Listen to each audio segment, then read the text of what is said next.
Hello folks, welcome back to another model kit review. Today I'm going to be reviewing the Airfix R.M.S Queen Elizabeth. This is the 1:600 scale model. Now the kit I built over the course of about a month.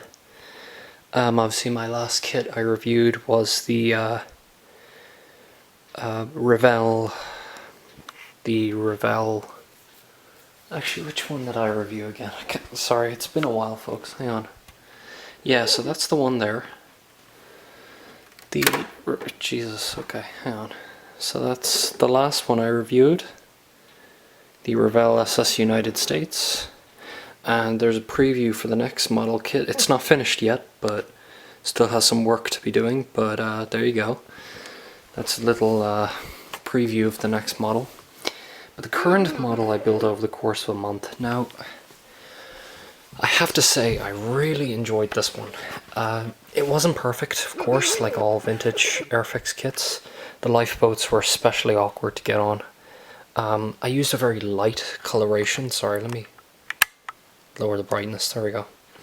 I used a much lighter coloration for the decking, and like in traditional Airfix fashion, one of the pieces was badly messed up. This piece at the back actually was completely gone, and you can kind of still see some remains of it there. It took me a few days to actually get the curvature back because this piece was just broken. I didn't bother sending off for another one from Airfix. I just kind of kept with it, and it actually turned out okay. As pretty much like the Queen Mary that's built by Revell. It's similar design, of course, but slightly different. Obviously, this is a newer ship. I used some very minimal rigging because I didn't want to take away, it is a 1:600 scale ship. And I have to say, I thought it turned out really well.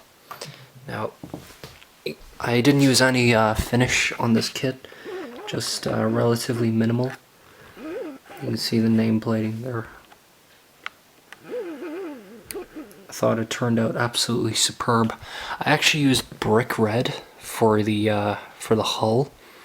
Now, other people say that that's not the most accurate color, and I'll have to agree, but on a shelf I actually think it looks better than the traditional hot rod red that's suggested for the more quote-unquote realistic. But I think the brick red looks so much better, and I think I'll be painting most of my hulls on my ship's brick red for the foreseeable future.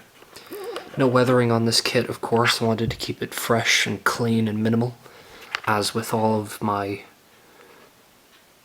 ships that are built by Cunard.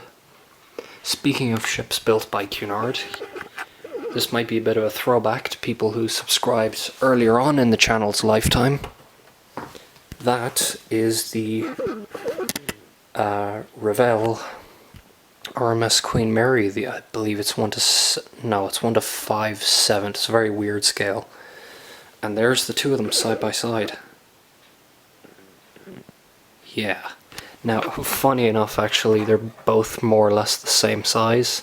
Let me give you an overview. Which, as you know, that's not accurate at all. Queen Elizabeth is way bigger than the Queen Mary. Different colored decking, of course. Obviously, this kit was built a long time ago, over 2 years ago now, actually. The build quality of this Revell or Airfix Queen Mary was so much, or Queen Elizabeth was so much better than the Queen Mary. Obviously, this is a newer kit. This is from the 60s, and I believe this is the late 50s. But yeah, this is a superb kit. Now, as for which ship is better, I don't know. I think they're both unique. I think a part of me would say the Queen Elizabeth, because I just like the way the forecastle is on the Queen Elizabeth. It's slightly better, but then again on the Queen Mary, the stern section is better, so I don't know. Queen Elizabeth has a much more updated, modern style. Let me give you a view of the back. Now again, this is a... I've already done a separate review on the Queen Mary, so if you want to see that. I did it quite a while back. I don't think I'll re-review it. And the props actually were a lot easier to build on this kit. I don't know if you remember, but I had some serious problems with the Queen Mary's props. one of them wouldn't fit, and I nearly cut my finger off trying to fabricate a piece. So didn't have that issue on Queen Elizabeth. Beautiful, huh? Oh, really enjoyed these kits. Let me give you a front view.